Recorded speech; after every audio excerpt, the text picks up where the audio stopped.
Aim right, achieve big at KR Mangalam University. Iran Israel जंग में आखिरकार वही हुआ है जिसका पिछले कई दिनों से अटकलें लगाई जा रही थी।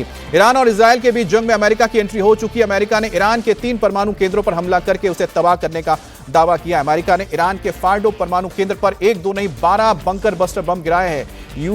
GBU-57 और B-2 बॉम्बर्स का इस्तेमाल हुआ है, यानी कि कुल 6 बॉम्बर्स यानी 6 विमानों ने 12 बम गिराए हैं।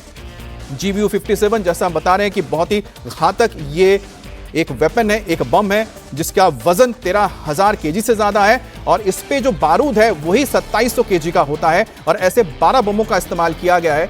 और जिस जगह पे ये बना हुआ है फार्डो न्यूक्लियर फैसिलिटी है जहां पर यूरेनियम एनरिचमेंट किया जाता है, जहां पर यूरेनियम को परिष्कृत किया जाता है, ये जमीन से करीब 250 फीट नीचे है और यहां तक पहुंचने के लिए बंकर बस्टर बम का ही इस्तेमाल हो सकता था। इस बीच अमेरिका ने नतांज और इस्फहान में भी टॉम क्रूज मिसाइल का इस्तेमाल किया है। टोमाहॉक मिसाइल का इस्तेमाल किया गया है। तो ये टोमाहॉक क्रूज मिसाइल्स है जिन्हें पनडुब्बियों से मारा गया है और करीब 30 ऐसे टोमाहॉक क्रूज मिसाइल्स के जरिए नतांज और साथ ही इस्फहान के न्यूक्लियर फैसिलिटीज को तबाह करने का दावा अमेरिका की ओर से किया गया है। तो इस वक्त देखा जाए तो अमेरिका ने बड़े हमले किए हैं, घातक हमले किए हैं और भले ही इस वक्त ईरान ने यह कहा हो कि कोई भी उनके न्यूक्लियर साइट से जहां जहां हमले हुए हैं, चाहे वो फार्दो हो, इस्फहान हो या फिर नतांज हो, यहां से रेडिएशन की कोई भी खबर नहीं आ रही है। लेकिन दूसरी तरफ अगर बात करते हैं अमेरिका की, तो नासा की ओर से एक खबर आई है कि नासा के जो सैटेलाइट्स हैं उन्होंने हीट सिग्नेचर्स पाए हैं फार्डो के आसपास के इलाके, यानी जो फार्डो में जहां पर न्यूक्लियर फैसिलिटी है वहां से हीट सिग्नेचर्स मिले हैं, यानी कि वहां पर धमाके हुए हैं और धमाके होने के साथ वहां नुकसान हुआ है। अब ईरान के 3 परमाणु केंद्रों पर हमले के बाद ट्रंप ने ईरान को कड़ी चेतावनी दी है। ट्रंप ने भारतीय समय के मुताबिक सुबह 7:30 बजे राष्ट्र को संबोधित किया और इस दौरान ट्रंप ने कहा कि अगर ईरान ने हमले नहीं रोके और वो शांति वार्ता के लिए नहीं आया तो ऐसे में उसे भुगतना होगा, तबाही मचेगी।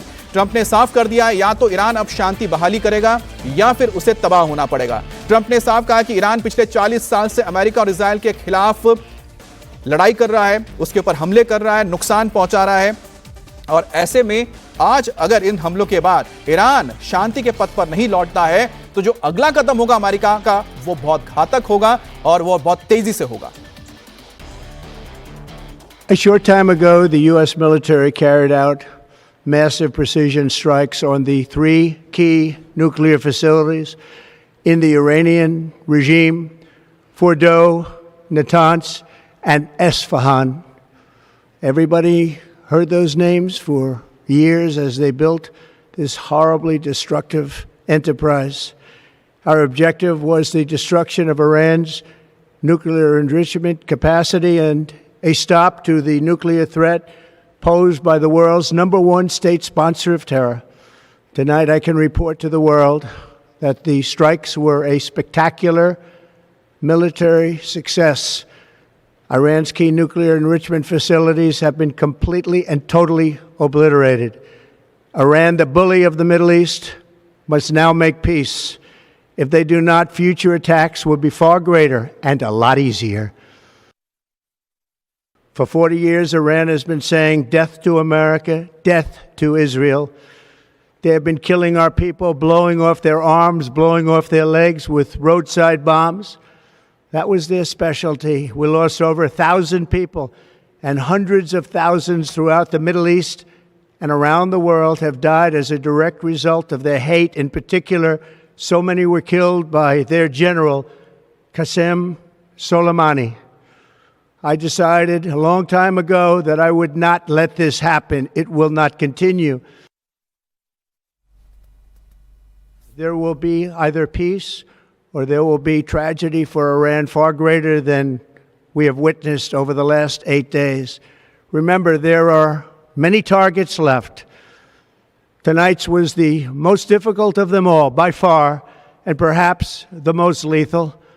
But if peace does not come quickly, we will go after those other targets with precision, speed, and skill.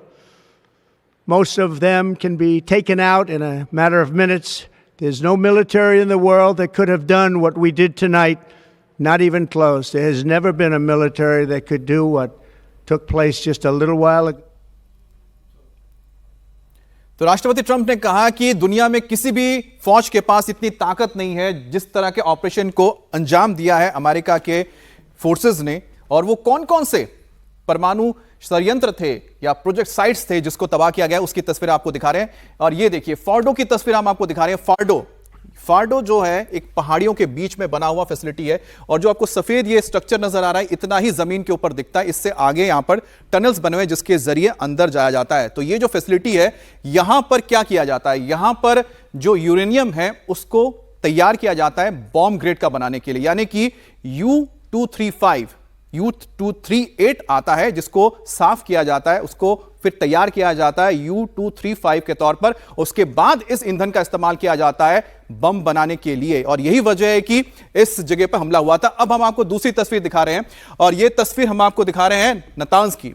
अब नतांज में जो हमला हुआ है, इस हमले के लिए टोमाहॉक मिसाइल्स का इस्तेमाल किया गया है। और ये जो फैसिलिटी आप देख रहे हैं कि किस तरह से तैयार, ये सपाट जमीन पर बना हुआ है, पहाड़ी आसपास नहीं है, और यहां पर भी यूरेनियम को परिष्कृत किया जाता है। लेकिन यहां पर भी एक खास फैसिलिटी है, यहां पर करीब 8 मीटर जमीन के नीचे यानी कई फीट नीचे यहां पर एक फैसिलिटी है जहां पर वो काम किया जाता है। और साथ ही साथ यहां पर जो सेंट्रीफ्यूज है उसको बनाने के लिए भी यहां पर एक सेंटर है जहां पर उनको असेंबल किया जाता है। अब इस्फहान एक सबसे महत्वपूर्ण इलाका है जिस पर हमला हुआ है। इस्फहान में क्या है, यहां पर आप पहाड़ी देख रहे हैं, और इस जगह पे जो आपको नजर आ रहा है यहां पर न्यूक्लियर टेक्नोलॉजी सेंटर है, यानी रिसर्च सेंटर है जिसे तबाह किया गया है। इस पर टोमाहॉक मिसाइल्स मारे गए हैं, और साथ ही साथ इसके आसपास अगर आप देखेंगे तो पूरा रिहायशी इलाका है, क्योंकि यहां पर एक न्यूक्लियर टेक्नोलॉजी सेंटर है इस वजह से। लेकिन साथ ही यहां पर देखिए पहाड़ी है, इसके आसपास बताया जाता है कि यहां पर सेंट्रीफ्यूज का निर्माण किया जाता है। सेंट्रीफ्यूज वो मशीन है जिसके जरिए यूरेनियम को साफ किया जाता है, परिष्कृत किया जाता है, एनरिच किया जाता है। और इस इलाके में आप देखिए किस तरह से हमला हुआ है। आसपास के जो देश आपको नजर आ रहे हैं, नतांज, इस्फहान और फार्दो। जो हमला हुआ है वो कहा जा रहा है कि एक आया है गुआम, यानी जो पैसिफिक ओशन है, यानी जापान कह सकते हैं, जापान के आसपास इलाके से विमान उड़े थे गुआम से, B-2 बॉम्बर्स वो यहां तक पहुंचे। उसके बाद सबमरीन का इस्तेमाल किया गया, तो हो सकता है पर्शियन गल्फ या फिर अरेबियन सी के आसपास से यहां से इस्तेमाल किया गया यहां पर मिसाइलें दागने के लिए। और तीसरा हो सकता है कि इनके जो दूसरे बेसेस हैं, कुछ और बेसेस से भी B-2 बॉम्बर्स उड़ के आए होंगे, एक जगह से ये सारे नहीं आए थे, क्योंकि KC-46 और 47 जो एयर टू एयर रिफ्यूल करने में सक्षम है विमान, उन्हें भी देखा गया है आसमान में। तो इसका मतलब साफ है कि एक साथ जो 6 B-2 बॉम्बर्स उड़े थे अलग अलग इलाकों से उड़कर आए थे और यह हमला किया गया था।